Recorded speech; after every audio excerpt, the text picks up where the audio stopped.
I welcome you all to the online classes of computer. As in the last class I taught you about the internet world. Today once again I am starting with the mailing list. So do you all know about the email?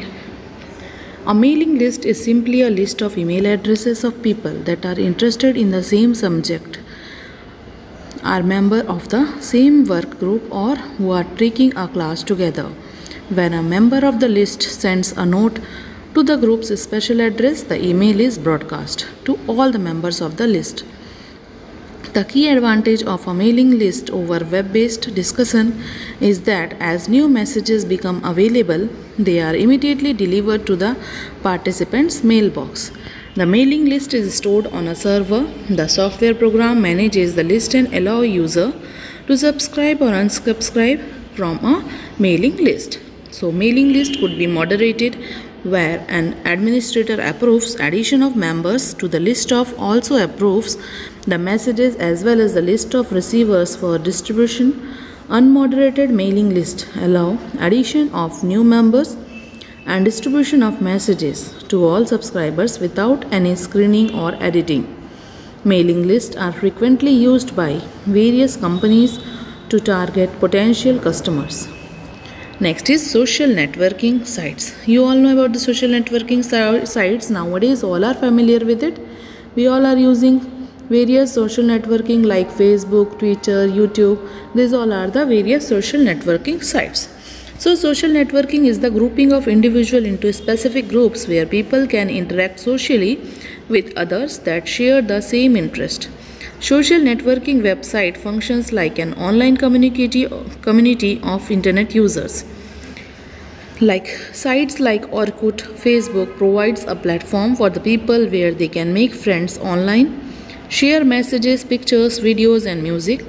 Most of these sites provide free accounts where a user can create his profile, including personal and professional preference, his likes or dislikes and other information.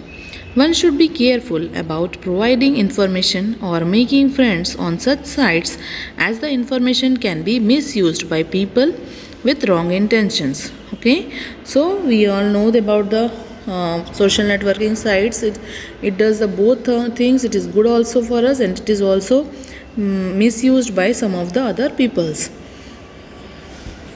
Next is our file sharing services. We all are familiar with the file sharing. So many apps are there with the help of that we can share our files. So file sharing is the exchange of files over computer networks. It can be implemented in a variety of storage and distribution models like the centralized server based approach where files are stored on a central server and can be shared by people all around the world. Users can upload their files and others can download them to share them. Here so many file sharing services are there like Mediafire, RapidShare, YouSendIt and ForShared are some popular file sharing sites. You can share not only text files but presentations, music files and videos through such sites. So these all are the various sites through which we can easily share our files or documents to the other person. Next is softwares through internet. What are the softwares we are using for internet? Through internet, what are the different softwares are there? So the internet is a source of various kinds of software that can be downloaded from various sites. These softwares are usually divided into various categories like freeware. Freeware are that softwares for which we have not to pay any charge. So freeware refers to the software that can be downloaded from a site and can be used by anyone without paying any charges to the software developer. Freeware are created by individuals or organizations to either test their expertise or to share software without any financial gains. So some of the softwares are like that in which we not have to use and give any money for that and easily we can use that software. Next is shareware. Shareware is usually offered as a trial version with certain features only available after the license is purchased or as a full version but for the trial period. You can see when we open the Play Store, you can see so many softwares are there, so many apps are there, but on that when we are uploading it, you can see their trial is there. After trial, we can, if we will use the trial version, they will ask for the money also for the downloading. So these all are the shareware. Once the trial period has passed, the program may stop running until a license is purchased. Shareware is often offered without support, updates or help menus, which only becomes available with the purchase of a license. The words free trial and trial versions are indicative of shareware. The shareware during its trial period may also constantly reminds the user to buy the software through next screens that pop up during the running of the software. Open source software. So what is open source software? You can also use for the short form OSS, open source software. So open source software is defined as computer software for which the source code is provided under a software license that permits users to use, change, improve the software and to redistribute or it in modified or unmodified forms. It is very often developed in a collaborative manner. The most popular open source software is the Linux operating system.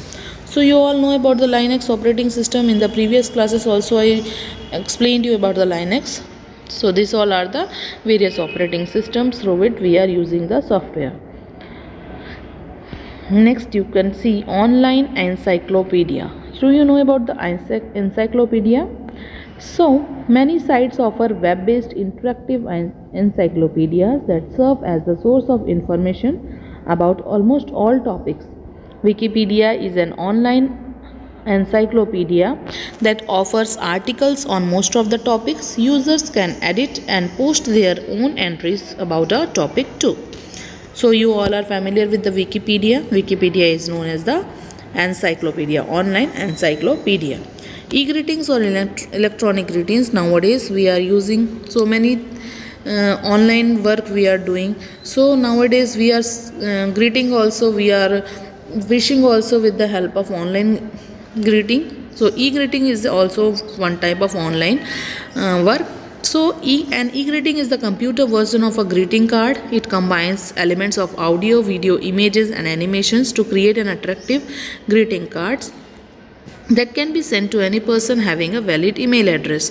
Nowadays we are wishing the birthday, the anniversary and so many things we are using only by the online only. E-greeting we are using. Earlier we have to call, we are calling and we are wishing, but nowadays only by sending the messages or by sending the photos we are wishing the person. So e-greeting is the source through which we can send all the greetings. Many sites like www.egreeting.com and www.123greeting.com offer free e-card for different occasions and themes. These e-cards can also be customized with personal messages. You can also set the date and the time at which the e-card will be delivered to the receiver. Next is sending an e-greeting. How to send an e-greeting? To send an e-greeting, you must open this site providing free e-greeting services. Let us send an e-greeting through www.123greeting.com. So this is the way to send the greeting to the other people with the help of email. Next is, you can see this, through this process we can send the greetings to other person. These all are the steps given here. Online chat. You all are familiar with the online chat. Nowadays so much conversation we are doing with the help of mobile, with the help of online chat. Online chat is a conversation between two users through internet. To chat with a person, you need to be online and registered with any of these several sites which offer chatting services. You need to create a user identity for yourself. A chatting client called a messenger need to be installed on a computer to allow chatting with other users. Popular chatting elements are Google Talk, Yahoo Messenger, Microsoft Windows, Live Messenger. These all are the app which we can easily use the online chat. These chatting clients not only offer chatting services but also allow users to share pictures, music, videos and play games with other users. Some sites also offer theme-based chat rooms where user can join in and share information and views on a particular theme or topic. If two users have webcams attached to their systems, they can participate in video chatting also, where they can view each other also. Some sites provide multi-conferencing facilities where more than two users can participate in video chatting. But nowadays, so much improvement is there. Nowadays, so many people can chat together with the help of video chatting, or with the help of WhatsApp also. We can video chat with so many peoples at the same time. Next is Twitter. Twitter is a free social networking or microblogging service that enables its users to send and receive messages. They are known as tweets. It also uses to stay in connect with each other and know what is going on right now. Twitter on internet is similar to SMS. SMS means short message service available on cellular or mobile phones. The messages on Twitter can be up to 140 character long and are called tweets. A user tweets a message which can be read by other users known as followers. A person can restrict his or her tweets to be read by a closed group of friends, or make them open to public access. Many celebrities and politicians remain in touch with their fans and followers through Twitters. Next is web-based application. The recent development in internet have seen a rise of web-based application. These applications range from calculators, calendars to office software packages. This application can be run and used through the web browser without the need of installing any software or your computer. They provide you the advantage of saving your data online, real-time sharing of data, and the ability to use these applications from anywhere. Two common examples of web-based applications are Google Docs and Google Calendar. These services are provided free by the Google. You need to have a valid Google account in order to use these applications. A Google account can be created through the Google home page by providing the required details. So Google Docs and Google Calendar, these all the two free used. Next our topic is World Wide Web, WWW. All are familiar with this word www. In all the web pages we are using this site. Web 2.0 is commonly associated with web applications that facilitate interactive information sharing, interoperability and collaboration of the World Wide Web. Examples of Web 2.0 include web-based communities, hosted services, web applications, social networking sites, video sharing sites, wikis, blogs, mashups, and folksomonies. A wiki is a website that allows the easy creation and editing of any number of interlinked web pages. Wikipedia, the online encyclopedia, is one of the best examples of a wiki. It involves mashup application which can combine content from different sources to generate new content. World Wide Web 2.0 encourages a new system called folksonomy, which is the management and creation of content of a website not only by the web experts but also by the user of the contents. It encourages interactivity and collaboration among the web users to deliver content which can be applicable and useful in different scenarios. World Wide Web 2.0 has produced web applications like Google Docs that can be run on the web directly. Various hosted services like YouTube allows users to upload, share and store their videos online.